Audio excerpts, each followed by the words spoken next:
된다고.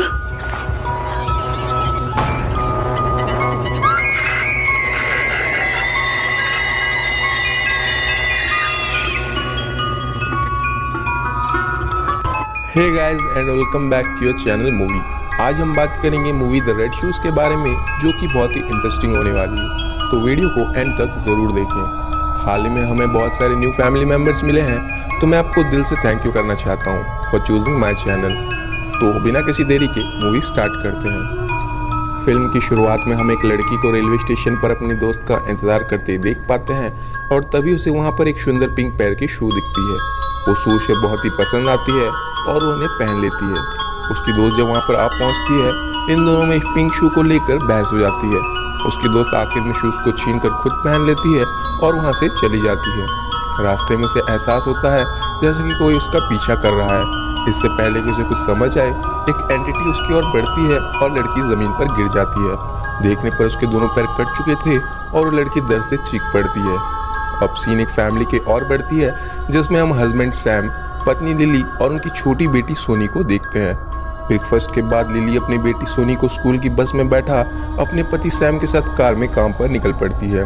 हमें यहाँ पर पता चलता है कि सैम को उसकी पत्नी लिली कुछ खास पसंद नहीं थी।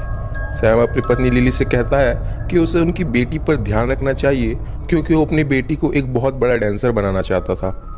लिली दूसरे दिन सोनी का पीछा करती है और इसी दौरान उसका एक छोटा सा एक्सीडेंट हो जाता है, जिसमें वो सोनी का पीछा नहीं कर पाती। वो अपनी बेटी को बहुत ढूंढती है, मगर उसे कहीं पर भी नहीं मिलती। थककर जब वो अपने घर वापस आ जाती है, वो देखती है कि उसका पति बिस्तर पर किसी दूसरी औरत के साथ रहता है। ये देखकर उसे बहुत बड़ा शौक लगता है। सोनी भी इसी दौरान घर पहुंच जाती है और लिली इस हादसे के बाद अपनी बेटी सोनी को लेकर घर छोड़ देती है और एक नए घर में शिफ्ट हो जाती है। नए घर की हालत काफ़ी ख़राब थी, इसलिए लिली उसे एक मेकओवर दे रही होती है। इसी दौरान घर की बल्ब फट जाती है और लिली की आंख में चोट लग जाती है, जिसकी वजह से वो अपने डॉक्टर दोस्त किम के पास जाती है। लिली खुद भी एक डॉक्टर है और सैम से अलग होने के बाद वो मेडिसिन प्रैक्टिस करने के लिए अपना खुद का क्लिनिक बनवा रही थी। घर वापस लौटते वक्त लिली को सबवे पर वही पिंक शूज दिखते हैं, जिसे देखकर वो भी उसकी ओर अट्रैक्ट हो जाती है और वो उन्हें लेकर अपने साथ घर ले जाती है।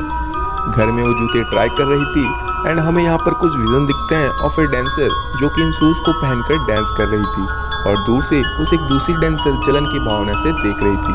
अब सोनी भी वहाँ पर आ जाती है और अपने मदर लिली से उन जूतों को ट्राई करने के लिए मांगती है, लेकिन लिली सोनी को धक्का दे देती है, जो कि काफ़ी अजीब था, क्योंकि कोई माँ एक जूते के लिए अपनी बेटी के साथ ऐसा कैसे कर सकती थी। दूसरे दिन लिली जो नामक के एक लड़के से मिलती है, जो उस क्लिनिक का कंस्ट्रक्शन का काम संभाल रही थी एंड हमको ये पता चलता है कि इन दोनों में एक दूसरे के लिए फीलिंग्स आ रही थी।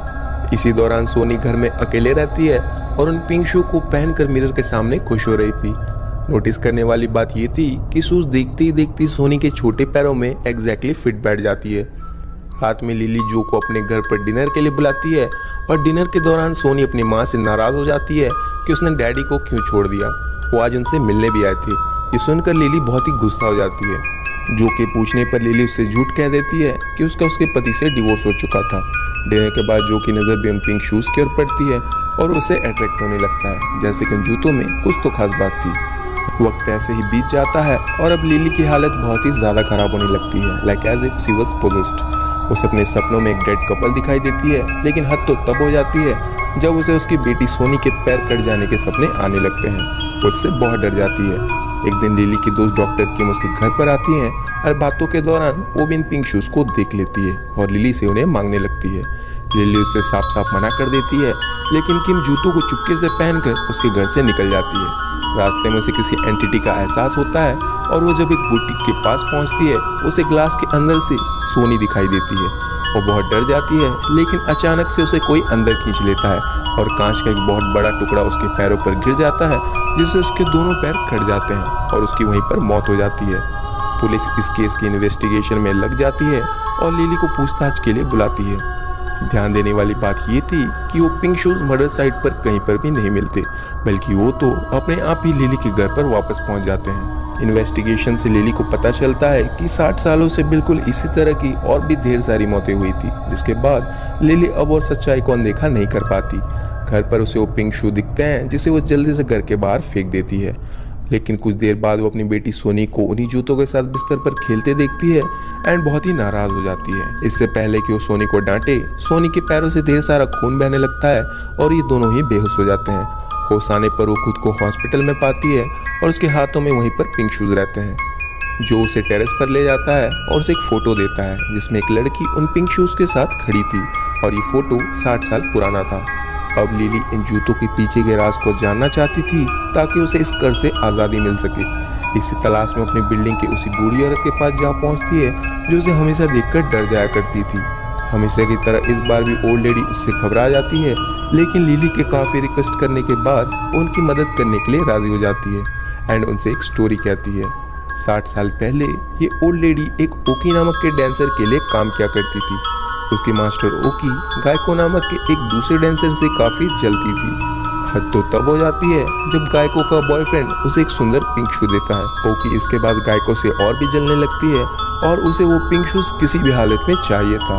एक दिन गायको थिएटर में उसके बॉयफ्रेंड के साथ ओकी के साथ इंटीमेट मोमेंट में देख लेती है। उसका दिल टूट जाता है। उसका बॉयफ्रेंड उसके पीछे उसे मनाने के लिए भागता है, जिसे देखकर ओकी और भी ज़्यादा गुस्सा हो जाती है और इसी गुस्से और जलन में वो गायको को मार डालती है। बाद में वो सबूत मिटाने के लिए जंगल के बीच बॉडी को दफना देती है, मगर उससे पहले वो गायको के दोनों ही पैरों को जूतों के साथ काट देती है। दूर से ये सब ओकी की सर्वेंट यानी कि ओल्ड लेडी ने देख लिया था और ओल्ड लेडी का कहना था कि बाद में ओकी और गायको के बॉयफ्रेंड ने शादी करने की कोशिश की थी, लेकिन गायको के आत्मा ने उन दोनों को ही मार डाला था। वो लिली को वार्न करती है कि गायको की आत्मा हर उस शख्स को मार डालेगी जो इन पिंक शूज को पहनेगा, इसलिए बेहतर यही रहेगा कि वो इन जूतों को वापस लौटा दे। लिली जंगल के बीच में गायको की लाश को बाहर निकालती है और उसकी एक प्रॉपर सेरेमनी देती है, जिसके साथ ही वो पिंक शूज को लौटा देती है। ब्यूरल के बाद लिली को लगा कि कर्ज अब हट चुका था, क्योंकि उसने आखिर में जूतों को लौटा दिया। कुछ दिनों तक सब कुछ ठीक चलता है, लेकिन लिली जब एक दिन जो के पास जाती है वो उससे बात करने से इनकार कर देता है, क्योंकि सोनी से उसे पता चला था कि वो डिवोर्स नहीं थी, बल्कि उसने तो खुद ही अपने पति को मार डाला था। ये सुनकर लिली गुस्से से पागल हो जाती है और हम देखते हैं कि उसने अपने बॉयफ्रेंड जो को मार डाला। गुस्से में वो अपनी बेटी सोनी के पास जाती है, जहाँ पर सोनी अपनी मदर से बचते हुए उसी सवे की ओर भागने लगती है। लिली अपनी बेटी को मारने ही वाली थी कि उसे एहसास होता है कि वो ऐसा नहीं कर सकती। इस सब वो खुद नहीं बल्कि गायको की आत्माएं उससे करवा रही थी, और तभी सोनी के हाथों में हम उन पिंक शूज को देख पाते हैं। लिली गायको की आत्मा से बात करती है कि मैंने तो तुम्हारी शूज तुम्हें लौटा दिए, अब तुम हमारे पीछे क्यों पड़े हो। यहाँ पर गायको की आत्मा आती है और लिली से एक सच्चाई बताती है कि लिली खुद ही ओकी की रिइंकार्नेशन थी, यानी कि ओकी का पुनर्जन्म लिली खुद थी, और ये सारी मौतें गायको की आत्मा नहीं बल्कि लिली खुद कर रही थी। एंड स्क्रीन इसी के साथ ब्लैंक हो जाती है, जिसमें हम लिली के चीखों को सुन पाते हैं एंड मूवी इसी के साथ एंड हो जाती है। आखिर में हम एक ग्लिम्स देखते हैं सोनी की, जिसके पास अब भी वो पिंक शूज थे एंड वो अब सोनी नहीं बिल्कुल पूरी तरह से गायको में कन्वर्ट हो चुकी थी। मूवी की टाइटल थी द रेड शूज, बट जूते तो पिंक थे। अगर आपको पता है इसका राज तो कमेंट्स में मुझे ज़रूर बताएं। चैनल को सब्सक्राइब करना ना भूलें, और अगर आपको मेरा ये मेहनत ज़रा सा भी पसंद आया तो वीडियो को लाइक करें। अगर आपको वीडियो पसंद नहीं आया तो वीडियो को डिसलाइक करें और मुझे बताएं कि क्या चेंजेस करनी चाहिए। मिलते हैं नेक्स्ट वीडियो में, तब